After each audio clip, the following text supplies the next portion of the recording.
something that I actually noticed through my small interactions with my political mentors, other people from that generation, that maybe makes them think the younger generation is not ready for this particular responsibility and goal. So first of all, is the education system.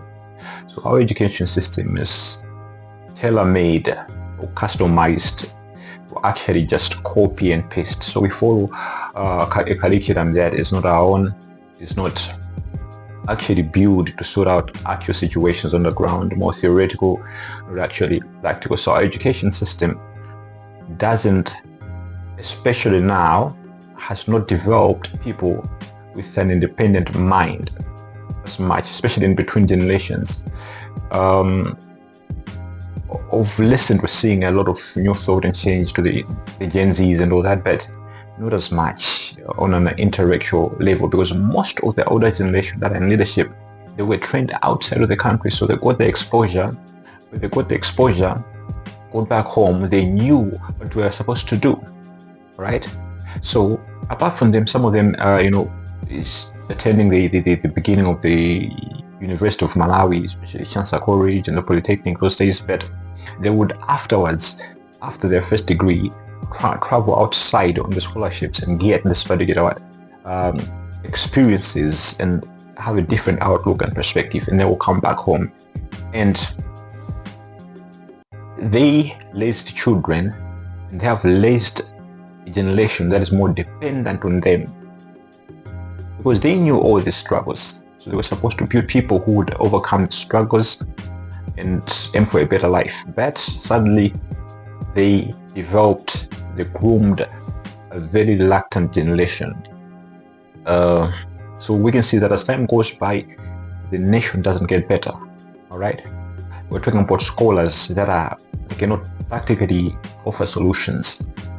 Apart from the education system, another thing that makes the whole process difficult for change, especially for the youth to participate, is the economic sphere in the environment. And this is a situation that is diluted, because a fresh graduate receives internship of 80,000.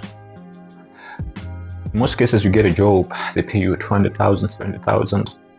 The highest case, 400,000.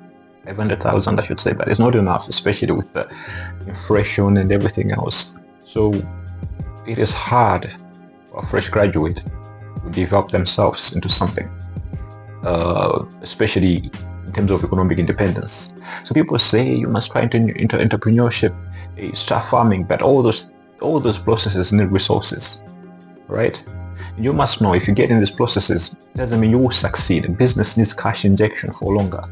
So it is hard for us to participate, the youth, in this electoral process and in politics, because there's a lack of resources for that particular process. And thirdly, the last one, why it is hard for the youth to participate in this particular process.